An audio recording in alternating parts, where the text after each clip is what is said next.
Hello everyone, நான் கார்த்தி. இன்றைக்கு நாங்கள் பார்க்க போகிறது பதும் நிசங்காவை பற்றி தான். Sri Lankan cricket player. ஏன் இன்றைக்கு நாங்கள் இவரை பற்றி பார்க்கணுமாண்டா, T20 வேர்ல்ட் கப் 2026ல முதலாவது செஞ்சுரியை இவர் தான் அடிச்சிருக்காரு. இது மட்டுமா காரணமாண்டா, இது மட்டும் காரணம் இல்லை. இன்றைக்கு ஸ்ரீலங்கா சூப்பர் 8க்குள்ள நாமினேட் ஆயிருக்கு. இதுக்குரிய காரணம், முக்கிய காரணமா பார்க்கப்படுறதும் இதே பிளேயர் பதும் நிசங்காவை தான். ஒரு எளிமையான குடும்பத்துல பிறந்து தன்னுடைய உழைப்பால எந்த பெரிய பின்புலமும் இல்லாம இன்றைக்கு இலங்கை கிரிக்கெட் அணியின் ஒரு நம்பிக்கை நட்சத்திரமா திகழ்ற பதும் நிசங்காவை பற்றி இன்றைக்கு முழுமையா பார்ப்போம். சோ இந்த வீடியோ ஸ்கிப் பண்ண முழுமையா பாருங்க. ஒரு எளிமையான குடும்பத்துல பிறந்து தன்னுடைய உழைப்பால எந்த பெரிய பின்புலமும் இல்லாம இன்றைக்கு இலங்கை கிரிக்கெட் அணியின் நம்பிக்கை நட்சத்திரமா திகழ்றார். 1998 மே மாதம் 18ஆம் தேதி காலியில தான் பதும் நிசங்கா பிறக்கிறார். இவரது அப்பாண்ட பேர் சுனில் சில்வா. இவர் ஒரு கிரவுண்ட் போயாதான் ஒர்க் பண்றார். பதும் நிசங்காவுடைய அம்மா களத்துறை விகாரைக்கு முன்னால தாமரைப்பூ விற்கிற வியாபாரத்தை தான் செஞ்சு வந்திருக்காங்க. இதனாலேயே இவங்களோட குடும்பம் ஒரு வரம்பப்பட்ட குடும்பமா தான் அந்த காலத்துல இருந்திருக்கு. இவர் தன்னுடைய கிரிக்கெட் வாழ்க்கையை தன்னுடைய களத்துறை வித்தியாலயத்துல தான் தொடங்குறார். அதுக்கு பிறகு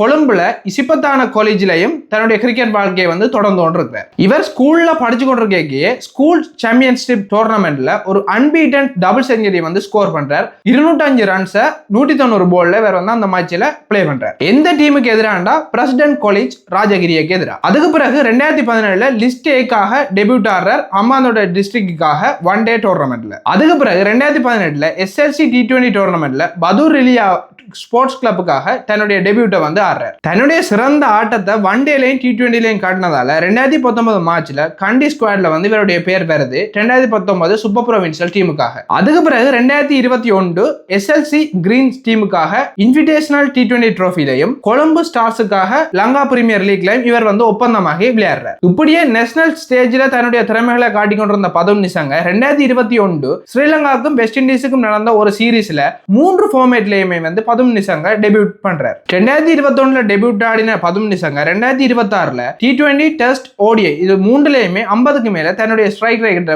மெயின்டைன் பண்ணி கொண்டிருக்கிறார். அதுலயும் T20ல பார்த்தோம்னா 128 ஸ்ட்ரைக் ரேட்டை இப்பயும் அவர் மெயின்டைன் பண்ணி கொண்டிருக்கிறார். 3 ஃபார்மேட்லயும் சேர்த்து 13 செஞ்சுரியையும் 43 ஹாஃப் செஞ்சுரியையும் பதும் நிசங்கா ஸ்கோர் பண்ணிக்கிறார். இன்றைக்கு T20 வேர்ல்ட் கப் 2026ல ஆஸ்திரேலியா வின் பண்ணி ஸ்ரீலங்கா சூப்பர் 8க்கு குவாலிஃபை ஆகிறதுக்கு முக்கியமான காரணமா பார்க்கப்படுறதும் பதும் நிசங்கா தான். இப்படியான இன்ட்ரெஸ்டிங்கான வீடியோஸை டெய்லி எங்களோட சேனல்ல பாக்குறதுக்கு எங்களோட சேனலை சப்ஸ்கிரைப் பண்ணி வச்சுக்கோங்க. ஃபேஸ்புக், இன்ஸ்டா, டிக்டாக் இதுல எங்களை ஃபாலோ பண்ணி வச்சுக்கோங்க. ஒவ்வொரு நாளும் இதே மாதிரியான வீடியோஸோட சந்திப்போம். அடுத்த வீடியோவில் பார்க்க வரைக்கும் பாய்.